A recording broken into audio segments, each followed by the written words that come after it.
My single girlfriend hit me with a new proposition. She said it's this new thing where you can manifest a man. She said all you have to do is write a list and the man of your dreams will come into your life. And I was like, ooh, that sounds like some bullshit.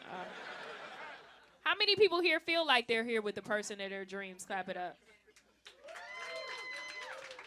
Yeah, you see all the liars in the room?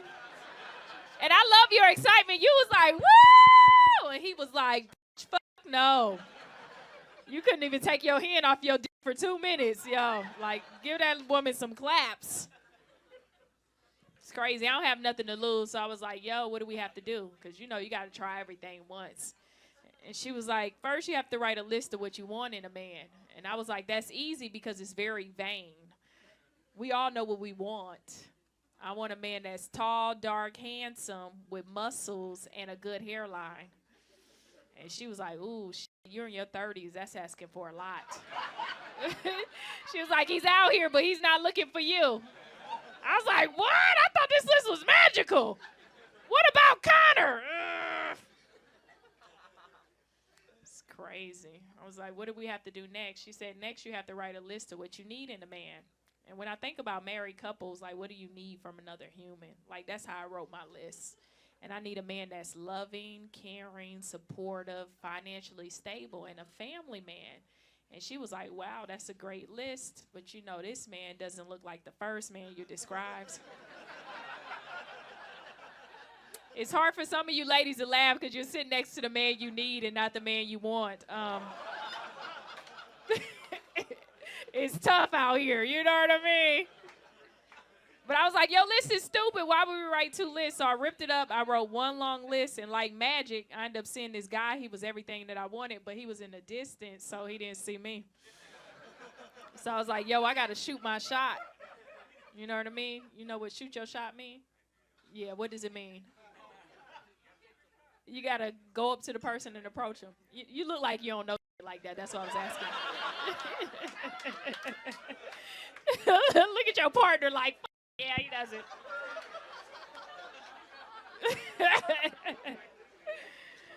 I was like, I got to approach this man. But here's why I don't like to approach people. Childhood trauma. When I was 13 years old, oh, my God, I was madly in love with this guy. I used to get butterflies in my stomach, and I did everything to get his attention, but he didn't love me the way I loved him. So as an adult, I went to therapy to process that rejection. And the reason why he didn't love me the way I loved him is because he was my cousin. I'm from Florida. It's okay. You know what I mean? Comes a lot of people in here in the South know what I'm talking about. Hey! Yeah, look at them clapping. Yeah! Sometimes your first love is your cousin, you know? I didn't know at 13 it was weird to like my cousin. He's not my first cousin, but, you know, it just happened over the summer. My cousin over the summer grew a 6-pack, got a little mustache. He joined the football team. I was like, God damn, he looked just like me, but he's gorgeous. I'm over here all the time. We should just be together. But how I found out it was weird is my mother. Here's the thing about my mother. She got pregnant at 16, so sometimes the way she parented me was that of an older sister and not that of a mother. So she noticed I had a crush on my cousin, and she was like, hey, come here for a second. She was like, you like your cousin? And I was like, no. She was like, yes, you do. You gonna have a retarded baby. And I was like, what? She was like, yep, your baby gonna be like, eh! And I was like, I don't think you're supposed to parent me like this.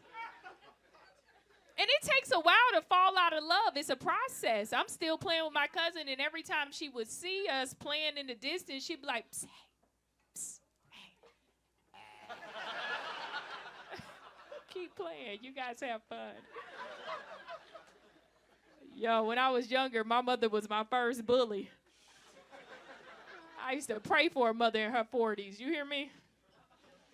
But I got over my fear of rejection. I went up to this guy and I said, hey. He said, hey. I was like, are you single? He said, yes. I was like, this is going good. I'm shooting my shot. Okay, boom, up in that thing. What's the next question we should always ask a man? Do you have a job? Yeah. I like that. When somebody said, do you have a girlfriend? Okay, you've been through some trauma. You know what I mean? Do you have a job? Yeah, that's what I like to ask. And I asked this guy, I said, so what do you do? And he said, I'm a personal trainer. And I was like, ooh, broke. It is no financial stability in personal training at all. Plus, anybody here has ever been sold on a dream. It's the beginning of the year, so somebody in here has. They eat a lot of boiled chicken. That's where you take a chicken breast, you drop that in boiling hot water till it's fully cooked. You take it out, no seasoning. You cut it up like cocaine. You meal prep it, and you eat it every single day. And I deserve a better lifestyle than that. So my girlfriend said, see, I told you go back to the list. And I thought about all the men that I know that are in relationships, you know what I mean? Like, how long you two been married? 11. Oh, y'all. Oh. 10, 11. Okay. You stopped 10 years ago, but she took her 11. Okay. Yep. Sometimes it be like that, you know what I mean? Sometimes you ain't on the same path, you know? She counting them futures. You like, wait, let me catch up to them years. You know, we ain't to those days yet. How long you two been married? Yeah. Oh, so this is pandemic love. We've been together for 7 years. Oh, okay. It took you a little minute. Yeah, you was acting black. Okay. You know what I mean? Oh, no. I want that now. How long you two been together? Y'all. How long? I missed something. Y'all got fucking energy. Oh my God, yeah. I mean, you leaning on his shoulder. Your ankles are out. I was like, oh yeah, this is definitely your man. No.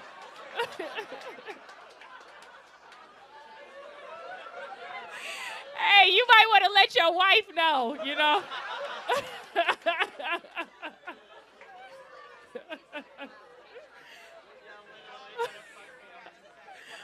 My bad. Like, you want that though. I see it in your eyes. Yeah. Yeah. But we got to keep it professional. You know what I mean? Just keep it tight, guys, you know. Yeah, drink that beer. Everything can get a little blurry.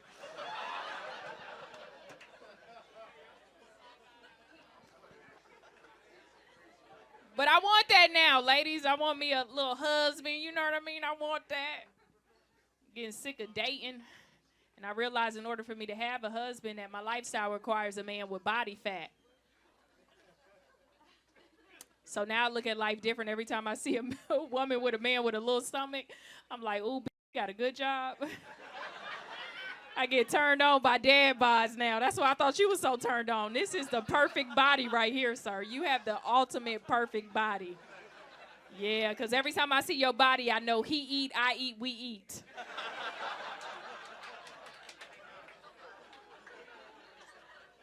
And when I tell you single ladies in the back, I will kick you down and get next to a man with back fat right here called love handles.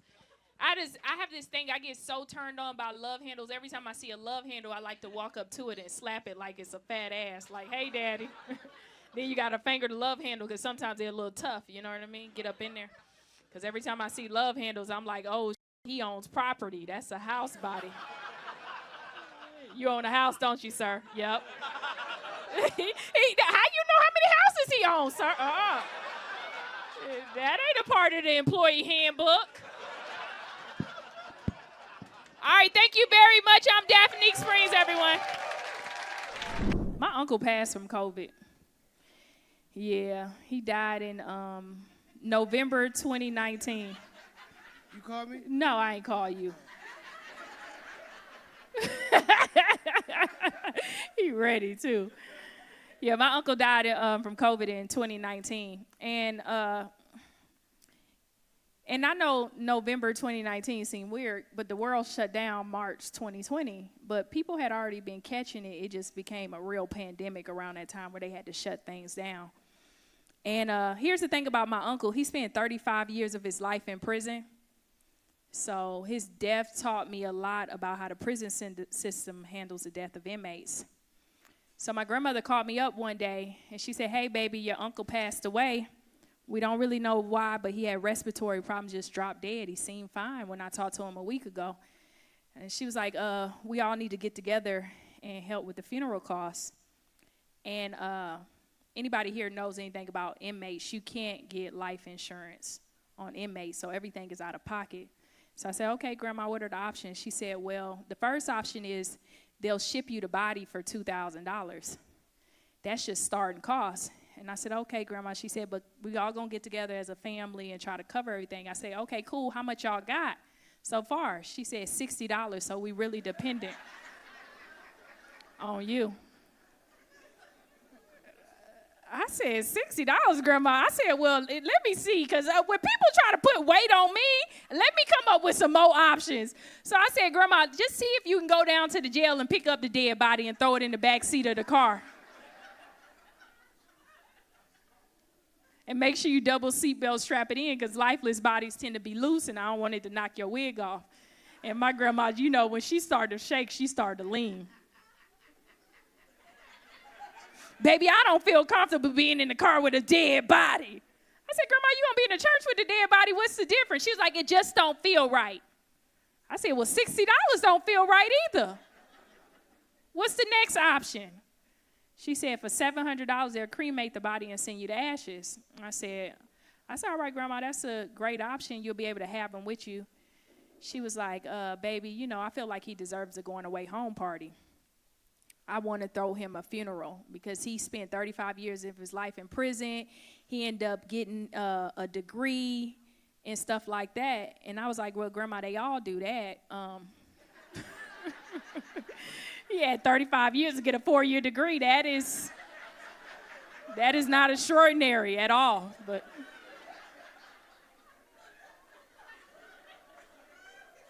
I don't know what it is about black people. They make prison shit seem like when a nigga go to prison and do some regular shit like, baby, he read a paragraph. You're like, bitch, I'm out here working 14 hours a day, not killing nobody. I said, well, Grandma, $700 not bad. Y'all got 60. I can come up with $640. She was like, no, baby, he needs a funeral. I said, ooh, shit. But then I like to think of shit. So I was like, Grandma, all right, I got a third option for you. For $400, $400 not bad. They got 60. I give them $340. I can go to Libya and get you a son that look just like him. I don't like the way my family celebrate my birthday. This is my birthday week. Yeah, Scorpios, yep. Yeah, November 6th, oh, same day. I be feeling a little sad on my birthday, you know what I mean? Because my family don't celebrate birthdays like that. When I was younger, my family really went all out. Like, I came from a middle-class family, like, they went all out.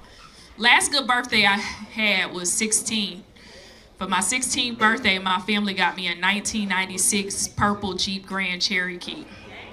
Y'all like, woo, but the year wasn't 1996. So. Car was low-key some bullshit, but it started up, you know what I mean? Every time I got in it, it stuck the key on it, it cranked up, so I felt good. Because, see, I lived in a neighborhood where we had this guy, his name was Pedophile Joe. And he used to come out and wave at us every morning while we walked to school with his balls hanging out of his shorts.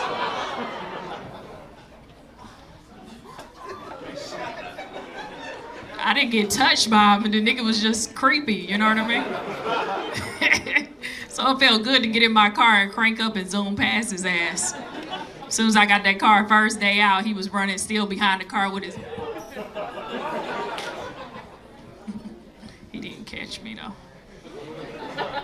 But now for my birthday, my family don't really get me shit, really.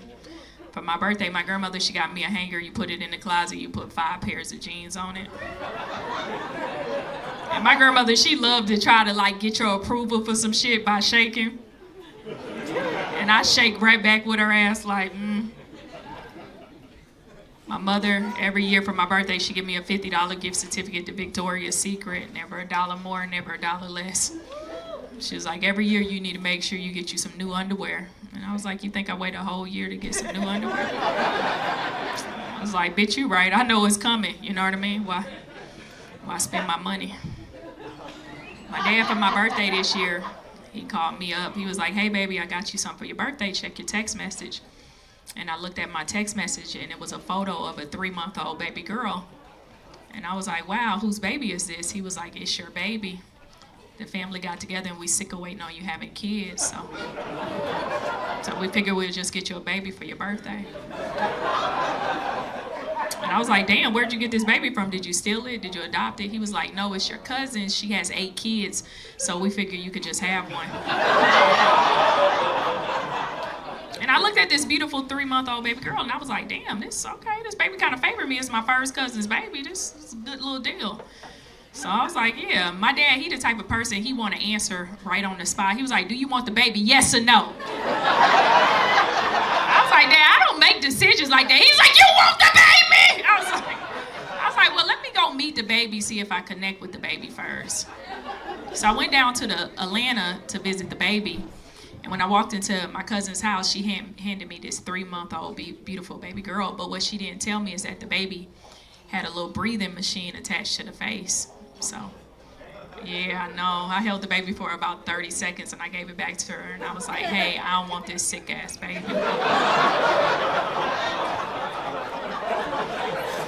I was like, this baby got a salvage title.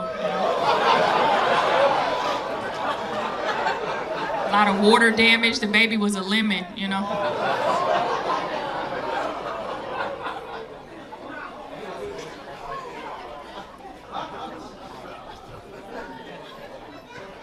You said that's crazy? Don't nobody want to be gifted a sick baby, you know what I mean? Yeah, you said you understand. Thank you. I appreciate you. This your wife? No? Y'all just fucking around at y'all age? She like, bitch, I've been trying to tell him, bitch. Yeah, you shouldn't be talking until you say, are you gonna marry me? You know what I mean? You just real talkative. How long y'all been dating? 5 years? What you waiting on? You the type of nigga be like, I'm gonna marry you as soon as I lose 10 more pounds. And that ain't never gonna happen, so go ahead and propose to that queen, you know what I mean?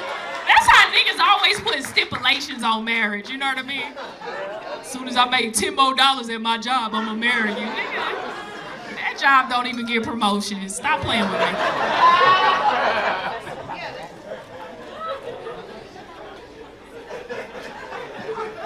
I'm just taking out my own trauma on you, you know what I mean?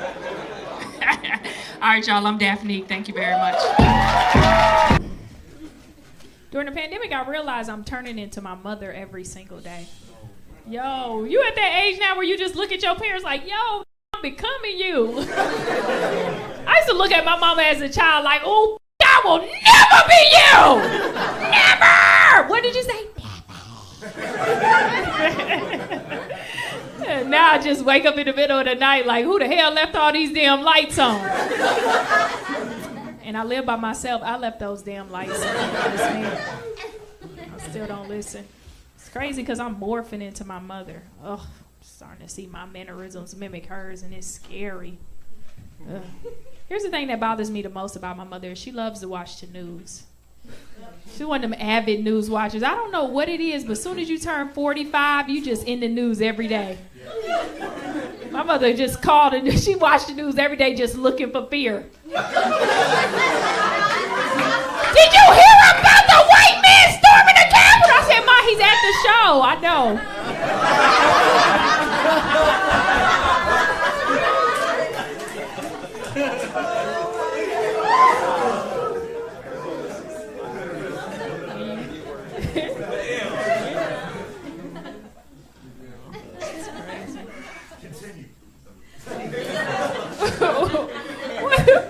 What did that mean?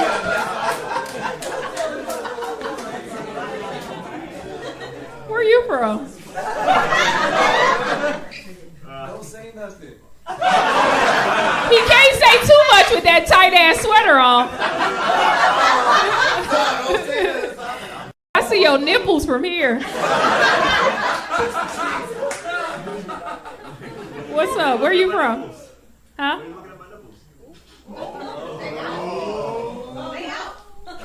Thank you. They out. They outside, sir. Your nipples entered the room before you did. And judging by your face, they crossed the border before you did too.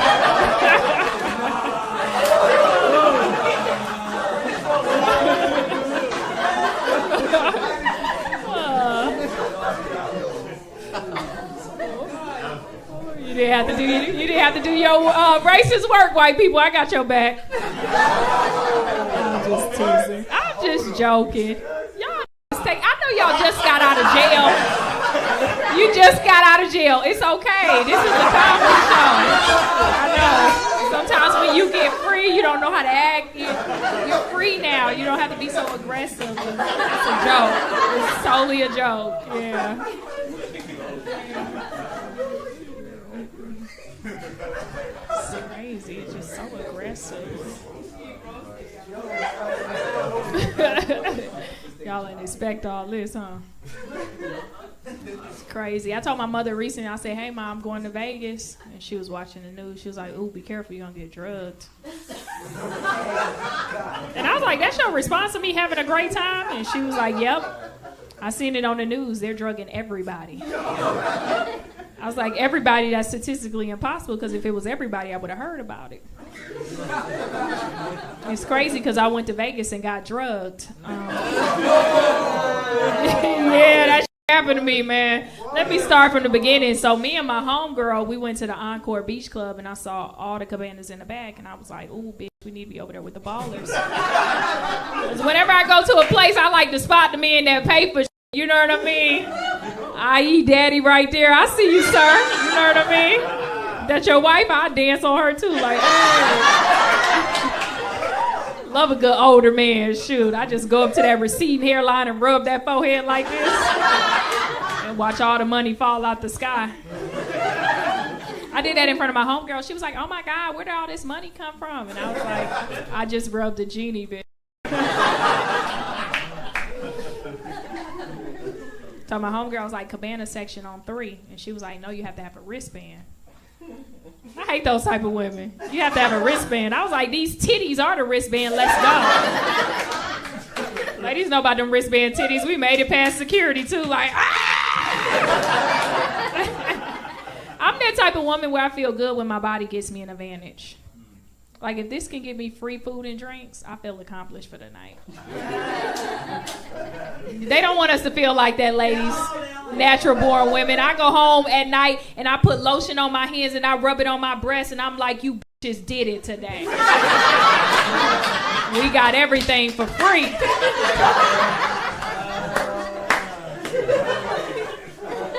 But you can't have that mentality in today's society.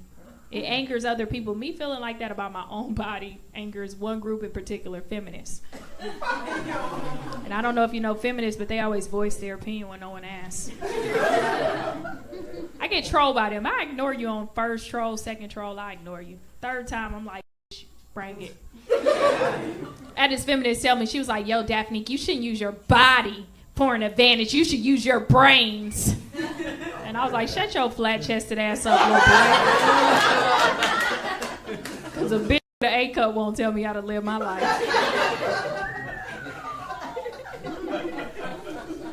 don't know what the fuck that whistle was, but okay. It's crazy. Made it up in there, got to the first cabana, a group of younger men, and I was like, hey, what's up? And they were like, nah, keep it moving.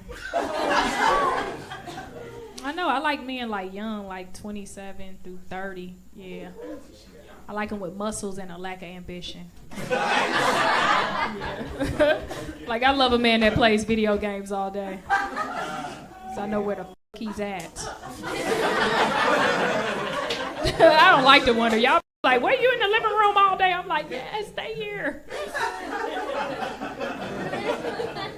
You're safe. It's crazy. How I found out younger men don't really always like me. Younger white men, that don't count. They just looking for something different. But Connor just trying to try some shit before he get married. You know what I mean? But I found out, like, younger black guys, they don't like me. It's because of the short hair. They love women with long hair. Keep your hair long, ladies. How I found out is I was at a bar one night in a dimly lit area. The lights were really low. I had on a hoodie and these Jordans, and this guy, he approached me. He looked to be about 27, and he tapped me on the shoulder, and he said, "Hey, bro, where the hoes at?" And I said, "Hey." And he was like, "Yo, you weird."